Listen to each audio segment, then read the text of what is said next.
na inaweza kuwa mbaya sana kushindia ile riziki quand Satan veut faire quelque chose qui ne peut pas conduire au mal, kama shetani anataka kufanya kitu kizuri kisha kupeleka mtu kufanya ala siwezi kuweza hivyo asiwezi kufanya yeye va faire seulement ce qui va conduire. hata kwa mpaka kitu kiongoza mtu kumfikisha mbali hapo ndio la connaissance mtu ya kujua kuzuri na kubaya na Mungu Dans le jardin d'Éden, shamba la Edeni a dit à Adam alimwambia Adamu de ne pas accepter l'enseignement. ashitike mafundisho kutoka kwa shetani, Il ne doit pas accepter l'enseignement. ashipashe kushikilia ile mafundisho yake. Et quand Adam parlait à Ève, Na wakati Adamu anaanza kumwambia Eva, Adam a aggravé aussi la situation. Adamu na yeye ikajisha mambo, Il a dit de ne pas même écouter. alisema hapana hata kukuta sikio Toi-même. wala kukusa, Car le fait même de l'écouter, kumshikia tu ça représente un risque. inakuwa pale mwatari. C'est que Adam a dit à Ève, Ile Adamu alimwambia Eva, ce n'était pas de m'éloigner de Dieu, ana kumwondosha kwa Mungu, c'était plus de l'approcher de Dieu. ilikuwa ni njia kumkaribisha kwa Mungu. Et vous verrez la même chose Na mtaona kitu avec même les évangélistes. hata leo hapa shambani Qui peuvent venir ici, alizikuja hapa ils vous prêchent, anamhubiri ils vous disent les bons démarches, ananiambia mambo ya ce mamezi qui n'est pas même écrit. ile nyaya ndiko Mais cela, lakini ce ile n'est pas pour vous détacher de Dieu, ana njia kujitosha kwa c'est Mungu pour vous s'approcher. ya kumweka karibu na Ce Mungu, n'est pas pour votre malheur, ana njia kubaya c'est kweli pour votre bénédiction. lakini vyema. Et Ève s'est retrouvée devant cet arbre, Na Eva alienda kushika mbele ya ile mti sans discerner que les serpents qui lui parlaient ce jour-là, bila kutambua kwamba ule nyoka anaanza kumwambia ile kitu. à l'intérieur, il y avait cet arbre-là. Ndani kulikuwa kile mti kile. Il lui a posé la question, Alimuuliza ulizo, est-ce que Dieu vous a interdit de manger les fruits des arbres eti Mungu et des arbres du jardin? eti Mungu alikataza kula hii mabichi ya shamba. Ève a dit, Na Eva akasema, hapana, nous mangeons du fruit des arbres. tuko tunakula hii matunda ya mti. Mais ce que Dieu nous a interdit, Lakini Mungu kila kitu il kataza. nous a interdit de ne pas croire dans ce que Satan dit, Alikwambia sema tushiamini kile shetani de yuko ne nasema. pas même l'écouter. Hata kumsikia sikio. Là, Satan Ale shetani a refusé ça. alikataa. Hapana. Hamtakufa kama Dieu sait que kwa maana Mungu anajua kwamba les jours où vous siku allez ile écouter mon enseignement, ya mafundisho na vitu kali vous connaîtrez le bien et le mal qui sera dans vous. mtajua vizuri vibaya, mtakuwa sawa yeye. Non, cet arbre Hii mti fait plus de mal que le bien. kunafanya vifanya vya tu kuliko vizuri. Et Ève Na Eva a pris l'erreur aliamini ile kosa dans ce que Satan disait là. ile shetani anaanza Ève kusema, a pris. na Eva akayamini, Maintenant, il a posé la question. lakini akamuuliza ulizo shetani, Maintenant, ici, il faut que sasa hapa inapaswa kufanya nini?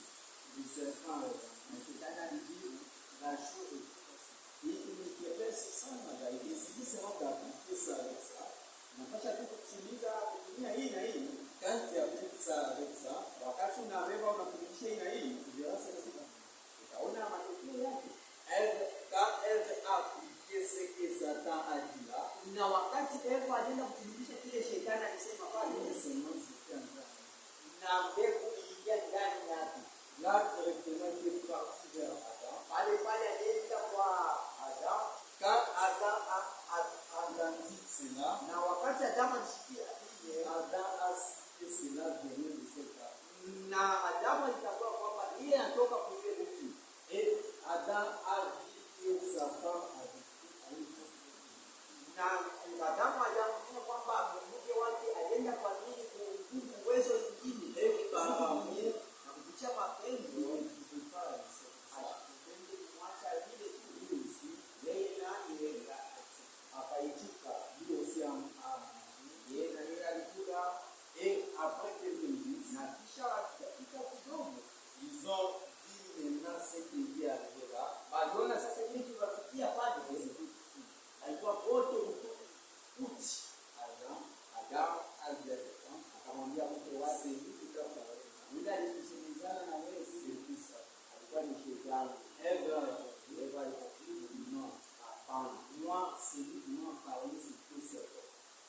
yule alimsemezana nani ni nyoka? Adam a répondu. Adamu naye akajibu, C'est parce que tu ne connais pas celui qui t'a jua yule alikuwa ndani ya C'était nyoka. Satan le Ilikuwa ni nyoka alikuwa ndani ya Voilà nyoka. pourquoi il n'a pas même t'approché, il n'est pas même équipé. Maana kufanyia wala kuenda Et ce qui est arrivé, là c'était trop tard. alikuwa ni Ce qu'il fallait faire, c'était maintenant de faire l'étudier comme il s'appelle. kujitengenezea sasa mtini ikuwe kama vile manguo Et vers le soir, na kugharibi ce qu'ils avaient porté là, c'est ile kitu alikuwa amesha vikakauka, ça n'a pas résisté. alikubakia kama mzongo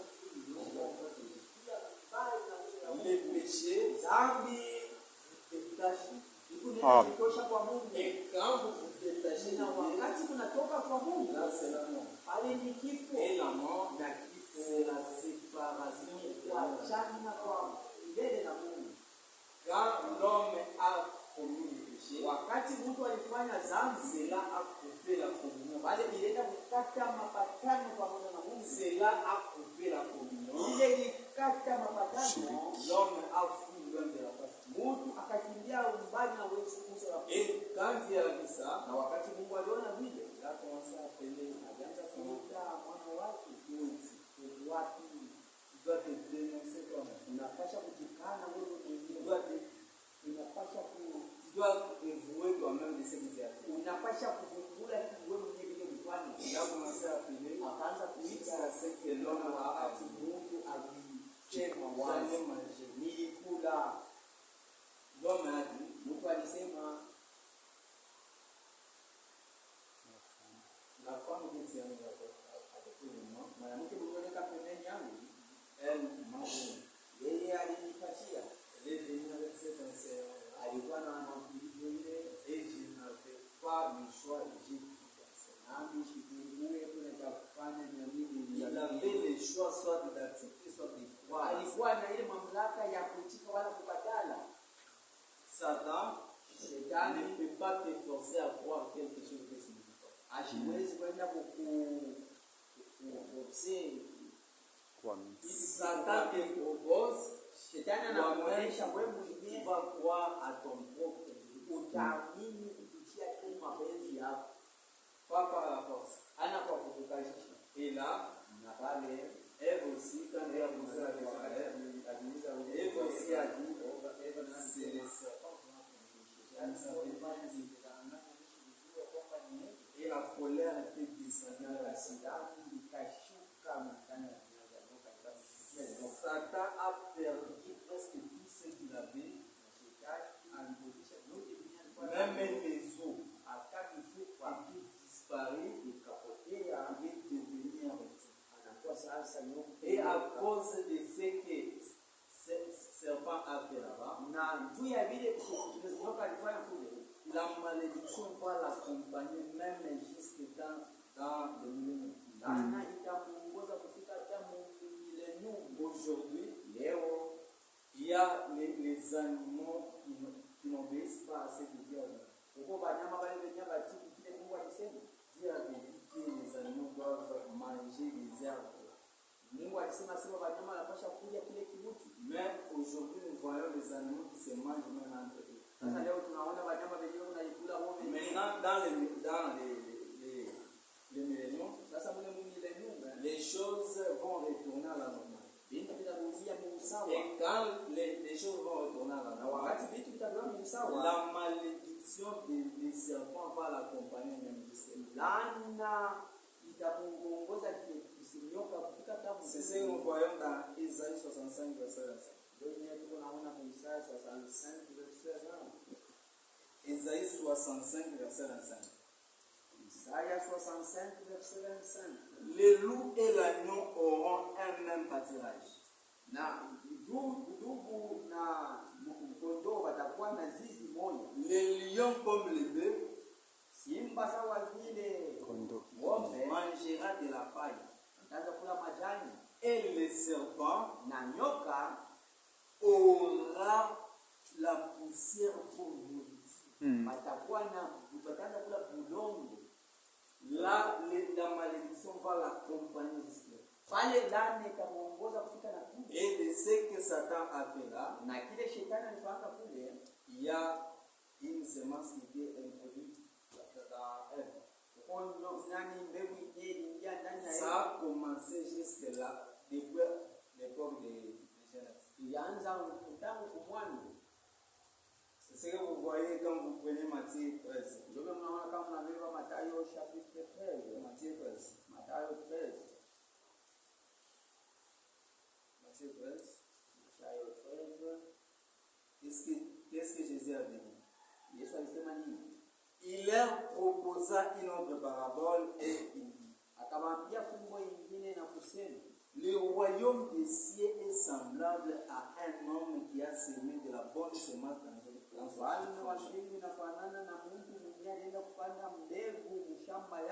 pas dans un champ de tout, dans son propre champ. Mais pendant que les gens dormaient, son ennemi s'aima délivré au milieu du blé et s'en alla. Quand Dieu était dans le repos avec toute sa création, le serpent est venu et le diable est venu et a semé une mauvaise semence. Lorsque le blé y poussait un arbre et donnait du fruit,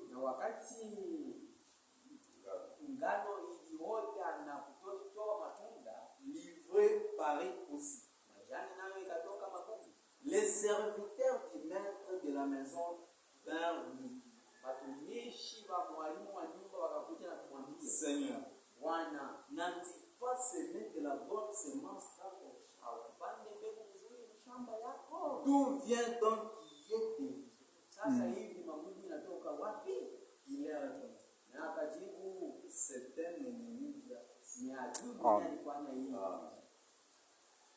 Et les serviteurs lui disent, veux-tu que nous allions la hacher?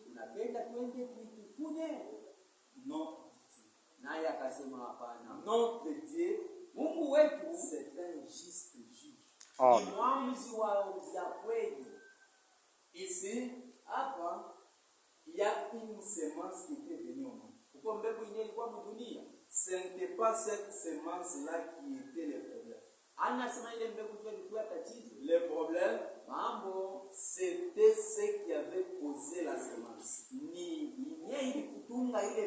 C'est comme dans la famille. Tu es avec ta femme. La femme a commis des infidélités. Il y a un enfant. Pour aller à l'enlèvement, il doit arranger les choses. Elle vient chez toi, elle demande pardon, et toi tu vas pardonner. Mais tu commences à maltraiter l'enfant.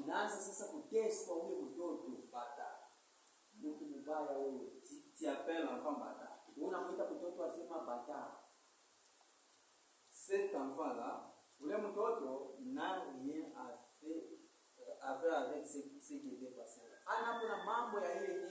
Le problème, c'était la mère et son père. Et comme tu as pardonné la mère, tu dois considérer comme si rien ne s'était passé. L'enfant lui-même, quand il va grandir et qu'il veut aller vers son père, lui-même va se blesser. Pas toi le pousser à ici, Dieu savait que cette semence-là ne venait pas de la semence originale. Et pour cela, ça doit dérober quelque part de son âme. Ça doit aller des côtés de son âme. Verset 29. Non, dit-il. De peur qu'un arrachant livré et déraciné en même temps laissez croître ensemble l'un et l'autre jusqu'à la moisson. Et à l'époque de la moisson, je dirais au moissonneur, arrachez d'abord le fruit et liez-la en herbe, en gerbe, pour les brûler. Mais amassez les blés dans mon grenier. Pourquoi Jésus disait des paraboles? Il dit cela dans le verset 34. On nous dit cela dans le verset 34. Jésus dit tout cela aux foules en parabole. Il ne leur parlait point sans parabole. Pourquoi? Afin que s'accomplisse ce qui avait été annoncé par les prophètes. J'ouvrirai la bouche pour parler en parabole. Je proclamerai des choses cachées depuis la création. C'était caché. D'abord, c'était honteux de ce qui était passé. Mélanger la vie animale avec la vie humaine. Verset 36. Alors il laissa les foules et entra dans la maison. Ses disciples s'approchèrent de lui et lui dirent: expliquez-nous la parabole des fruits.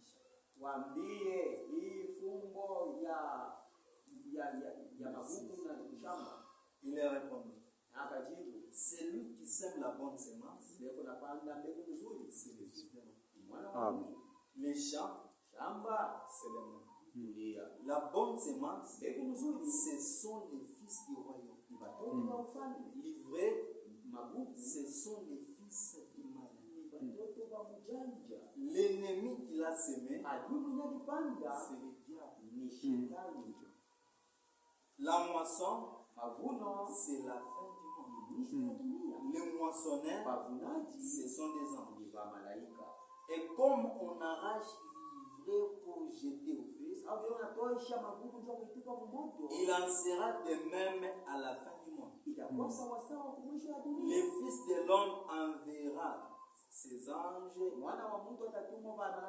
arracheront de son royaume tous les scandales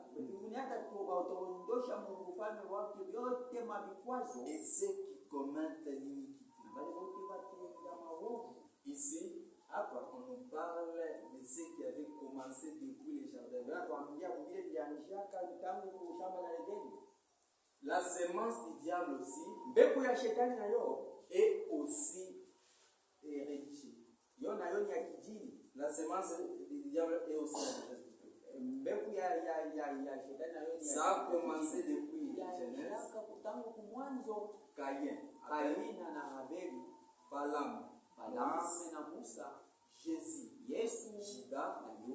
Et quand Jésus parlait de la fin, il disait les deux semences seront si proches au point que ça risquerait de séduire les mais ça ne sera pas possible parce que les élus sont une partie de la parole.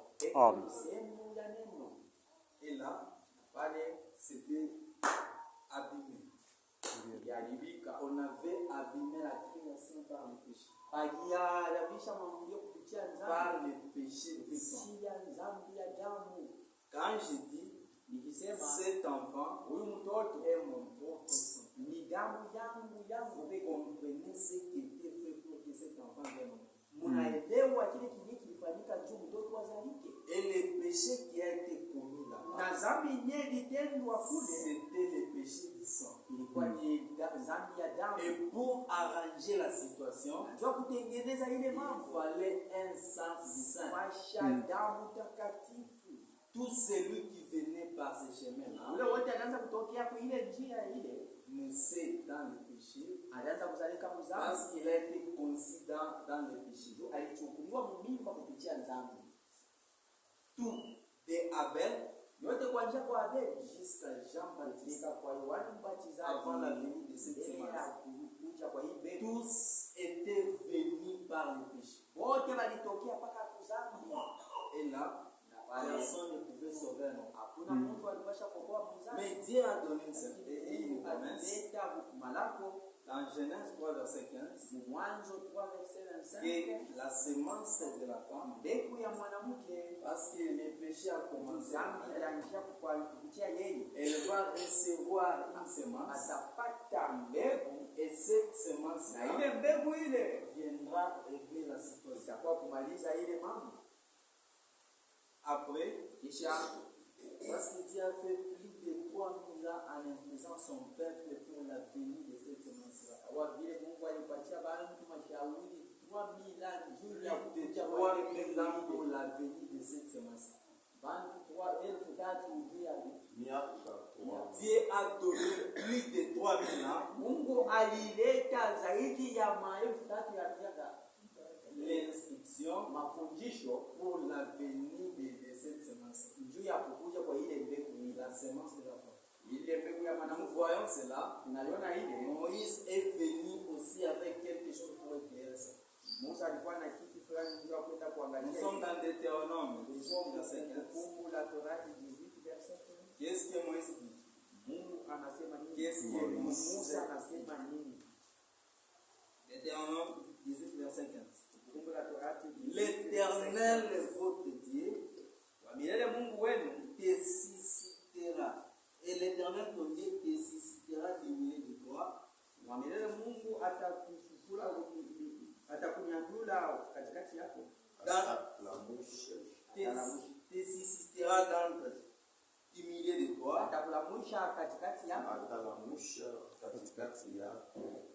D'entre tes frères, Kati ya bandugu yako un prophète comme nabii sawa mimi mtanda umeshikia.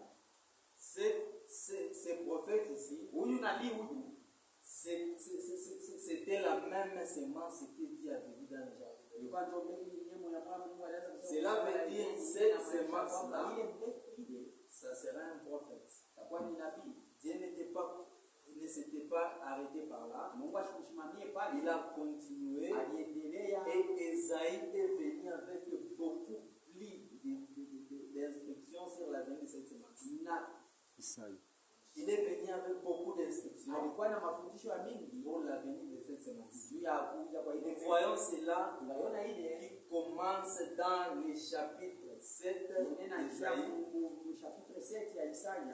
verset 14. Isaia 7:14. Esaïe 7, verset 14. Isaia chapitre 7 verset 14. Esaïe 7, verset 14. Celui-ci est venu avec beaucoup plus d'instructions sur la venue de cette semence.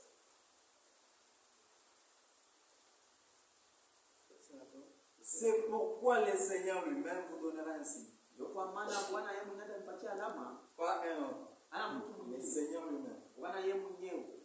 Voici qu'une vierge concevra Na tazama bikira atachukua et mimba enfantera un fils. na kuzala mtoto, On lui donnera le nom d'Emmanuel. atampatia jina ya Emmanuel.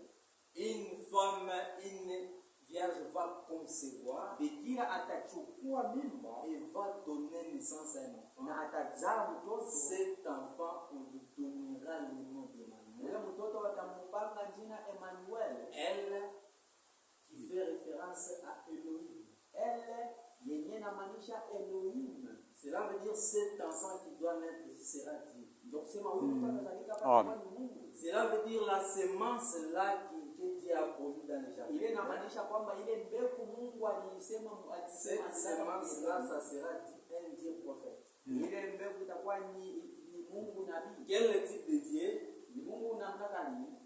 Un deuxième Dieu? Mungu wa pili, Un troisième Dieu? Mungu wa tatu. Non, Dieu n'a pas Hapana, dit ça. Mungu ana kusema vile. N'interprétez pas Hapana même si kutafsiri vous ne comprenez pas ce que kama Dieu a dit. uelewe kile Mungu alisema. Dieu a dit, Mungu alisema cet enfant-là, huyu mtoto ule on l'appellera le nom d'Emmanuel. atamuita jina la Emmanuel. Elle qui fait référence à Elohim. Cet enfant-là, Yeye c'est inamaanisha Elohim. dans les chapitres 9, Mu chapitre 9 verset 5, verset 5 qu'est-ce que la Bible nous dit? Biblia atuambia Car un enfant nous est né, kwa maana mtoto anazalika kwetu un fils nous est donné, na mwana anatupewa et la souveraineté reposera sur son épaule. na utawala itakuwa juu ya mabeka yake. On l'appellera admirable, Atamuita wa kushangaisha, conseiller, ushauri, Dieu puissant, wa uwezo, Père éternel, Baba wa milele prince de la paix. na Baba wa salama. Il n'y a jamais existé de Père éternel. Akuikalaki kwa Baba wa milele wawili, Il n'y a qu'un seul Père kwa éternel. mmoja Baba wa milele, Et ce Père éternel, na ule Baba wa milele c'est ule celui qui doit venir. ndio ule mwenye atakuja. Oh, ici on nous dit Hapa wanatuambia Dieu puissant, Mungu wa uwezo, cela veut dire ile inamaanisha cet enfant qui va ule naître, mtoto mwenye atazalika ça sera un deuxième atakuwa Dieu. Mungu wa pili, Car Jéhovah, kwa maana Yehova c'est un Dieu tout na puissant. Mungu wa uwezo yote. L'enfant ici sera un Dieu Mtoto ule puissant. atakuwa Mungu wa uwezo. Non, Hapana, ça c'est un mensonge. ile ni bongo. Il n'y a jamais existé de Dieu. Hakuyaka kwa Mungu Il wawili, n'y a qu'un seul uko tu ni Mungu Dieu. mmoja mwenyewe iko peke Selon yake. Deutéronome 6, Kufuatana na verset 4. Kumbukumbu la Torati 6 verset 4. Et qu'est-ce qu'Esaïe est venu Na Isaya alikuwa pour marteler sur la venue de cet enfant? ya kuweka mkazo ulipokuja kuja kwa Mungu. Esaïe 35. Isaya 35. Qu'est-ce qu'Esaïe est venu pour dire en fait? Na Isaya alikuwa ndio kwambia watu nini? Esaïe 35. Isaya 35 Verset 3. verset 3. Là, c'est Esaïe qui arrive. Yaani Isaya ndio kunakuja. Esaïe qui dit, Isaya iko nasema fortifiez les mains languissantes mutie nguvu mikono yenye kulepea et affermissez les genoux qui chancellent. na mukalishe magoti yenye kuna kekate. Dites à ceux qui ont le cœur courbé, Waambie wenye kuwa na mamioyo yenye kuvurugwa, fortifiez-vous, mtie mkuwe na nguvu soyez sans crainte. na muye bashoboka. Votre Mungu wenu celui que vous connaissez, lui, ule mnajua tu peke yake viendra lui-même. atakuja yeye mwenyewe. Ça ne sera pas Haitakuwa un deuxième Mungu Dieu. wa pili, Le même Dieu Mungu là moja moja qui ule c'est mwenyewe c'est mlijuaka, le même ni Dieu là Mungu qui va mmoja venir. mwenye atakuja ndio kuliokoa. Et au chapitre 40, Chapitre 40 c'est toujours la même pensée. mpaka mawazo ya moja Au verset 9, Isaïe 40, verset 9. 40 verset 9. Monte sur une autre montagne, Panda pa mlima nyingine, Sion, pa mlima ya juu Isioni, messager de bonheur. ujumbe wa mizimu, Élève avec force ta voix, napaza sauti na nguvu Jérusalem, Yerusalema, messager de bonheur.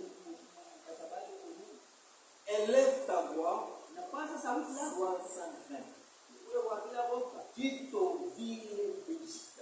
ambia mji wa Yuda, Voici votre tazama Mungu wenu, voici mon Seigneur, tazama Bwana wangu l'Éternel, wa milele, il vient avec puissance. unakuja na uwezo na nguvu, Et son bras lui assure la domination. na mkono wake unamhakikishia utawala. Voici qu'il a son salaire. Tazama eko na malipo Et yake, que ses rétributions le précèdent. na kukulipa kuna mkaribia. Comme un berger Sawa vile mchungaji qui fera paître son mwenye kunaongoza kondoo yake, comme un berger sawa vile qui fera atafanya paître son kuongoza kondoo son troupeau à lui. zizi yake. Comme un berger Sawa vile mchungaji qui fera paître son troupeau. atafaa kuongoza mlinzi ya wanyama De son bras, kwa mkono wake, il rassemblera des agneaux atakusanyika